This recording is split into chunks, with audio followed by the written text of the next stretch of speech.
legislation, or you've talked to me privately, or you've heard from your constituents. And so there's been a great deal of discussion, I know, during the interim period about the issue of texting while driving and what policy that the state of Idaho should take on.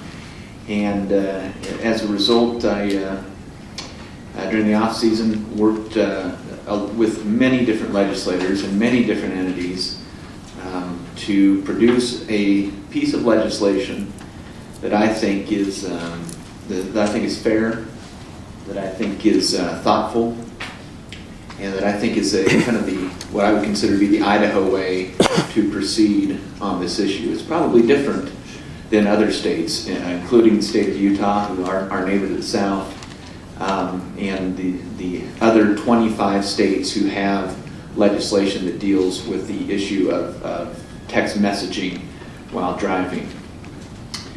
I also, at the end of my comments, Mr. Chairman, I'd like to yield some time to Senator Les Bach. Senator Bach has joined us today, and let me say, committee members, that it was really Senator Bach who brought this issue to the forefront in drafting another piece of legislation that dealt with dealing with text messaging.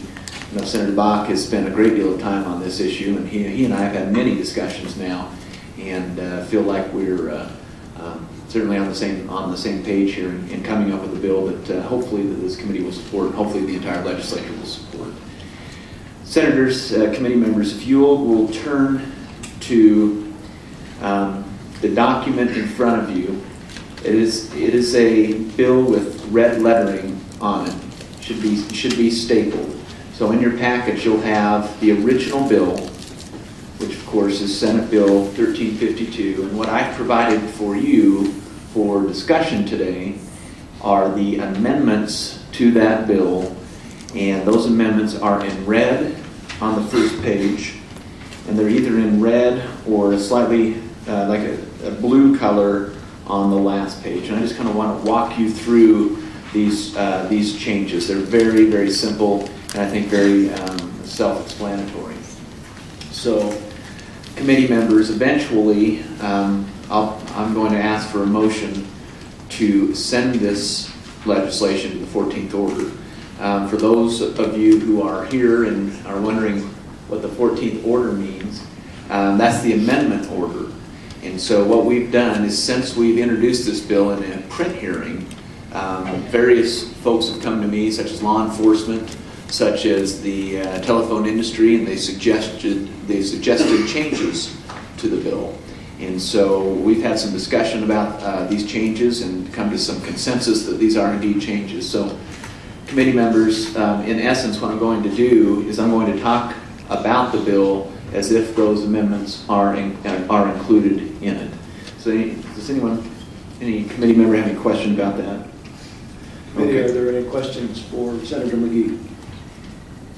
Seeing none, you may proceed. Thank you, Mr. Chairman. So if you go to page 1, line 28, and Mr. Chairman, I'm just going to read from the bill. Texting means engaging in the review of, and then starting with the new language, manual, then back to the old language, preparation and transmission of new language, written communication via wireless devices, except that texting by persons driving law enforcement, fire, emergency vehicles should be exempt while engaged in the course scope of their duties. And law enforcement came to us, and many of you who know law enforcement, or perhaps you've done a ride-along, understand they have computers in the passenger seat often. And what we didn't want to do by adding this language in, we didn't want to cause an issue where if a police officer is doing an investigation, or he or she is in pursuit, and they need to get some sort of electronic message from the dispatch, we wanted to make sure that law enforcement was able to do that, and so hence the change. And then, committee members, if you'll go all the way now to the last section of the bill on page 5, line 33, we've just inserted one word, and that's the word moving. And I think that's for a pretty I think we can all understand why that is. If someone has done the right thing, they pulled over to the side of the road, which is what we ask them to do, and they're submitting a text message or they're receiving a text message, then we think that if they're not in a moving vehicle, we think that's probably an appropriate way to respond to that situation. All of those changes highlighted in red are in a set of amendments that I've prepared. And if this committee does indeed vote to send it to the amending order, the 14th order, I will provide those amendments to the full Senate. Senators, committee members, that's the text of the bill. So why should we be doing this? Why should we ask the Idaho legislature, why am I asking these committee members to approve a ban on texting while driving? Let me just share a couple of thoughts with you, and then of course I want to leave it open. I know we have a lot of people here who want to testify on this issue, and I certainly want Senator Bach to be able to talk a little bit about this as well. You know, I think texting has become an alarming form of distracted driving. And it's because there are really three things that you're doing if you're texting while you're driving.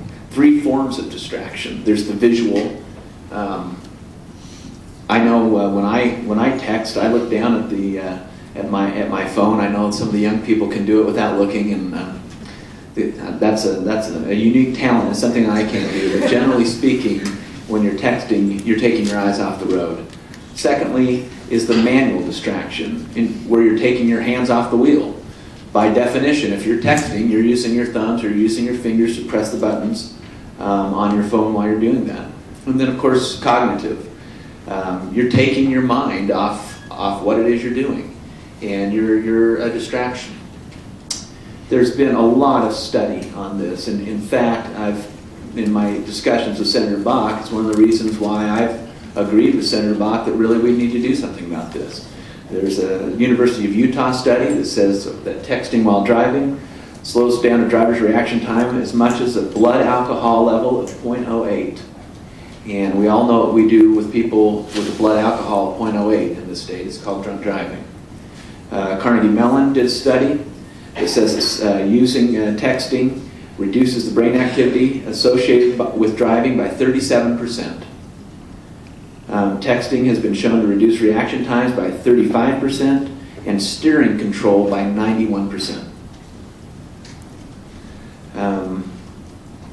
I think that a ban on texting is going to give our law enforcement officers the ability to proactively stop accidents and reckless and inattentive driving before it happens. And it certainly sends the message, I think, to people across the state, especially our young people, that the citizens of Idaho are no longer going to accept this practice as a practice that is something safe to do in an automobile. Mr. Chairman, as I've mentioned, we could speak for a long time about why this action needs to take place. Let me address a couple of issues that I know are going to be questions, and we do have other people who are here who are prepared to answer some of those questions. But let me address one of the common questions that I got when I began to hear feedback on this legislation. And the question was, Senator McGee, why are we coming up with a new law? Isn't this just inattentive driving? And I had some discussions about that, had some discussions with the co-sponsors, and in large part, we've agreed with that contention, that texting while driving is really, in many ways, it is inattentive driving. And committee members, that's exactly why what we've done with this bill is just insert the definition of texting into the inattentive driving statute. And thus the punishment, as you look down back on page 5, is the same punishment as inattentive driving. And so, in essence, I agree with those discussions. It is inattentive driving. But it has become so dangerous, committee members, and so prevalent that I think it needs to be outlined specifically in the inattentive driving statute as do the co-sponsors